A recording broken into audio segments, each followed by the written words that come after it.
আসসালামু আলাইকুম রহমতুল্লাহ। আশা করি আপনারা সবাই অনেক বেশি ভালো আছেন। তো আমি যে নিউজটা আপনাদেরকে দেওয়ার জন্য আজকের এই ভিডিওটা শ্যুট করা, আমি আমার গ্রামের বাড়িতে আছি। তো আমি জাপানের ভিসা হাতে পাইছি আলহামদুলিল্লাহ 52 দিন পরে, অর্থাৎ 11ই সেপ্টেম্বর আমি আমার ভিএফএস এর সকল ডকুমেন্ট জমা দিই জাপানের ভিসার জন্য। 2 নভেম্বর আলহামদুলিল্লাহ আমি আমার কাঙ্ক্ষিত ভিসাটা হাতে পাই। তা আল্লাহর কাছে লাখো কোটি শুক্রিয়া। এতদিন পরে আর কেউ পাইছে কিনা আমার জানা নেই। আমরা সবাই আশা ছেড়ে দিয়েছিলাম, আমাদের পরিবারের মানুষজন, আমি বলেন বা সবাই আল্লাহর কাছে অনেক চাইছি। আলহামদুলিল্লাহ অবশেষে আল্লাহ আমার এবং আমাদের দোয়াগুলো কবুল করছে। আল্লাহর কাছে লাখো কোটি শুক্রিয়া।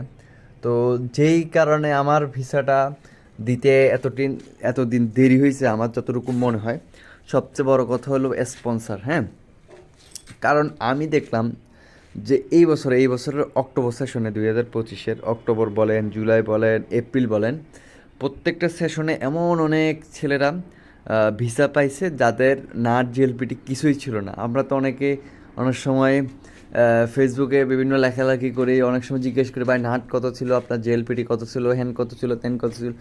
আসলে আমি দেখলাম আমার আশেপাশে যারা বা আগের সেশনে যারা পাইছে বা এরও আগের সেশনে যারা পাইছে, নাট জিএলপিটি অতটা ফ্যাক্ট না যতটা ফ্যাক্ট হলো আপনার স্পন্সর।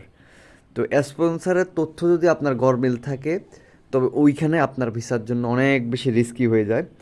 আপনি সিউইচ জন্য যে ডকুমেন্ট পাঠাইছেন, অর্থাৎ দেখাইলেন যে স্পন্সরের নামের সাথে আপনার মূল ডকুমেন্টের নাম হয়তো কোনো অসঙ্গতি আছে, বা দেখা গেল যে আপনি সিউইতে আপনার স্পন্সরকে আপনি ব্যবসায়ী দেখাইলেন, আর এদিকে জাপান এম্বাসিতে যখন আপনি ডকুমেন্ট জমা দিচ্ছেন তখন আপনি দেখাইলেন যে আপনার স্পন্সর জব করে, বা দেখা গেল যে সিউইতে আপনার স্পন্সরের নাম একরকম আর জাপান এম্বাসিতে আর একরকম। অর্থাৎ আপনি সিউইতে যে ডকুমেন্ট জমা দিবেন হুবহুব ডকুমেন্ট আপনি চেষ্টা করবেন এম্বাসিতে জমা দেওয়ার জন্য।